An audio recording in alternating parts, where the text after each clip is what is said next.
Dave Meltzer, in this week's Wrestling Observer, reported on a potentially huge story, one that PWInsider later threw some cold water on. But it's fun to talk about this stuff. He claims that WWE President Nick Khan has been in discussions with New Japan Pro Wrestling, going back to at least late March or early April, about the possibility of the two sides working together with WWE becoming the exclusive American partner of New Japan, which has sent talent in recent months to both AEW and Impact Wrestling. He reported that any deal would include WWE sending talent, including top names, to work in New Japan. And with Nick Khan, he says the former isolationist attitude of WWE against everyone is changing, with the idea that WWE is part of the wrestling landscape and not separate from it, which is, I laughed when I read that. This completely flies in the face of how WWE has operated and what Vince McMahon has flat out said. Vince McMahon and George Barrios on some of those investor calls over the years, that, you know, they hate being lumped in with pro wrestling. They resent it. Because to them, we're not just a wrestling company. We do so much more. We're an entertainment and media empire. So they resent the fact that people just kind of lump them in as the wrestling company. All of a sudden, though, they want to be part of the pro wrestling landscape. Let me translate that for you. Any deal that WWE were to do with New Japan is going to be done for one of two reasons, or both. To use them as something of an NXT Japan to feed them Japanese talent, and to prevent them from working with All Elite Wrestling and any other promotions. That is it. It has nothing to do with them suddenly wanting to embrace their pro wrestling roots or this great desire to work with others. You think Nick Khan is coming in with the idea that, whoa, we should be part of the pro wrestling landscape? He's not a wrestling guy. He doesn't give a shit about that. He's there to make money. He's there to make deals and make money. All the cuts we heard about this week, dozens and dozens of staff cuts in the office and people being cut from behind the scenes and stuff. It's like a bloodbath in that company. Who would want to work there? Stories about people that have worked there for 10, 15, 20 years who were very well liked and were very important in their roles just cut because to them, when you have a big company like that, and that's the problem when you work for a big company, it's not just WWE, it's corporate America. You're just you're a faceless number. And when they want to get things below a certain level and they feel like, well, we have to tighten the belt a little bit, it doesn't matter who you are, you're just some nameless, faceless person. And you don't matter to them. Why would anybody want to work for a company like that? No matter how much you contribute, no matter how good you do and perform, to have to always live in fear that, well, the next wave of cuts, I might be swept up in it no matter what kind of job I've done. It's ridiculous. But he's been overseeing all of that. He's trying to cut costs and, you know, boy, it sure, you know, a lot of people have said the same thing and it looks that way to me too. You know, you make a lot of these moves when you're getting a company ready for a potential sale. No indication that anything like that is on the horizon in the immediate future, but boy, it sure does look like they're making things look real good in case a potential sale is coming in the next couple of years. You know, again, does Nick Khan care about WWE being part of the pro wrestling landscape? No. No, why would he care? There's always an ulterior motive involved. Whether the story is true or not, I will say this Nick Khan is a pretty savvy guy.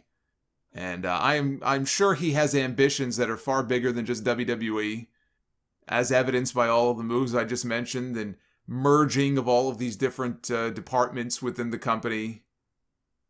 That's going to look great on his resume when he saves the company all of this money and he moves on to his next corporate gig. Or if they sell the company to the highest bidder. I've never been more convinced than I am today that WWE is going to be sold within the next 3 to 5 years. Whether it's to NBC Universal or someone else, I've never been more convinced, just based on all of the available evidence and just call it a gut feeling, that WWE is going to be sold in these next few years. That's part of the reason why this guy was put in the position that he was put in. the New Japan thing, I think it's smart because it would make WWE more attractive to potential new signees who might want to work dates for New Japan and may avoid signing with other promotions like an AEW, who typically might allow them the freedom to do so, like they do with Chris Jericho, they do it with Jon Moxley, or the way that Impact does with the Good Brothers, who said, once the pandemic lifts, their contracts allow them to book dates in New Japan if they want to go work there. That's a key selling point for some of these guys when they're deciding which company they want to sign with. WWE can probably pay you more than anybody else. I mean, not that Tony Khan doesn't have money, but WWE is always able to just throw money at people, right? They did that with FTR and the Good Brothers. They're going to pay these guys $650,000 or $750,000 a piece to keep them. Just to keep them from going somewhere else. But these other companies, one of the carrots that they've been able to dangle is if they have a working relationship with a company like a New Japan, or even if they don't, they can build clauses into their contracts and stipulations that allow them, as long as it doesn't conflict with, their own dates. Sure, you're an independent contractor. Go ahead and book your own dates in Japan if you want to. WWE would never, traditionally they would never allow something like that. So that's always been a selling point for these other companies that WWE, they could always do that if they wanted to, but it's just not how they operate. They've never operated that way. They would never allow that. It's like, no, you mean I could work for the biggest wrestling company in the world and still work dates now for New Japan? Like, if that would be a huge change if that were to happen. And that could shift the balance of power when it comes to, what WWE is able to offer when it comes to some of these other promotions. All of a sudden, I can go work for WWE and actually go ahead and work dates in Japan too. And that could sway more people to sign with them. So I see it as being a smart move on their part if that's, let's say, how it all was to work out. Smart. It's smart for them to do that. I think the idea of WWE working with New Japan and having a talent exchange could be a cool thing. I think the idea of WWE working with New Japan as its exclusive American partner absolutely fucking sucks. And I hope it doesn't happen. Those are two distinctly different things. I am not against WWE having some form of a working relationship with New Japan, as long as New Japan keeps its eyes and ears open and pays very close attention. I wouldn't trust these people. Like I said, always an ulterior motive here. I would not necessarily trust their intentions. But them being the exclusive American partner for New Japan, I'm not a fan of that idea at all. Mike Johnson of PWInsider chimed in on the Observer Report to inject a little bit of reality into things. I saw some people on Twitter talking about, Okada's going to appear on Raw and wrestle R-Truth for the 24/7 title, and WWE is going to bury the New Japan guys. I mean, you talk about letting your imagination run wild. These people think that Okada and Tanahashi are going to be on SmackDown in 2 weeks. That's not how this is going to work, if this happens, I'm sure. But Johnson said there is and isn't something to the report.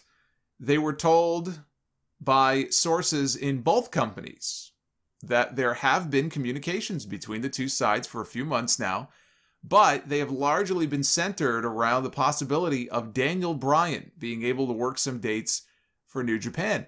Bryan is not currently under contract to WWE, although they are still talking about a potential new deal.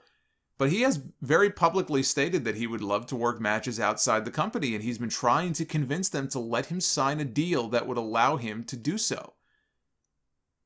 And right now, it sounds like that's really all there is to it. It sounds like that's really the extent of where things stand. WWE and New Japan are talking, but that's all it is. And it has nothing to do with there being any kind of wider working agreement. But look, if they work something out that allows Bryan to work some matches there, it's only natural to think that it could lead them to doing more business together in the future. But that sounds like it is still very far off. So all the New Japan fans can breathe easy for now. This is not the beginning of the end of New Japan, although the pandemic has really wreaked havoc on their business and on their roster. That's what worried me most about that initial report from Meltzer. I know COVID has had a big impact on them, And because of that, perhaps they would be more likely to want to do business with WWE. I don't want to say out of desperation, like they're about to go out of business, but look, they've taken a hit. There's no doubt about it. They're at a low point right now in a lot of ways. Things are tough. They just lost their IWGP World Heavyweight Champion due to injury. 11 different talents were diagnosed recently with COVID that they were unable to use. Okada was one of them, but he's back now. He's doing better. Japan issued a COVID state of emergency in the country that was due to expire tomorrow. That has now been extended another 3 weeks through June 20th in Tokyo and a bunch of other areas. And that is going to severely limit the number of people they can have in the buildings, if they even run those places at all. I mean, there have been some New Japan shows in recent weeks that have done record low attendance. And not necessarily because the product is dead, but because they can't fit that many people in the building. So they've run venues in recent weeks where they've had 800 people, 600 people, because their hands are tied. In Japan, their vaccine rollout has been non-existent. Only 5% of the country has been vaccinated in a country with 126 million people. They're hoping to have all of their elderly residents vaccinated by the end of July, which means that everyone else under the age of 65 won't even start getting the shots until late summer into the fall. And until that happens, they could see even more lockdowns, and they can see more states of emergency extended. Every time that happens, it is a blow to the company. But they have announced a match between Okada and Shingo Takagi for the Dominion show on June 7th. It's on a Monday this time, not a Sunday, with the winner becoming the new IWGP World Heavyweight Champion. Either man would be a fine choice to hold that title. Shingo has never been champion before, but this feels like an Okada win to me. When times are tough, what do? You put the belt back on the Rainmaker. You put it back on your biggest name.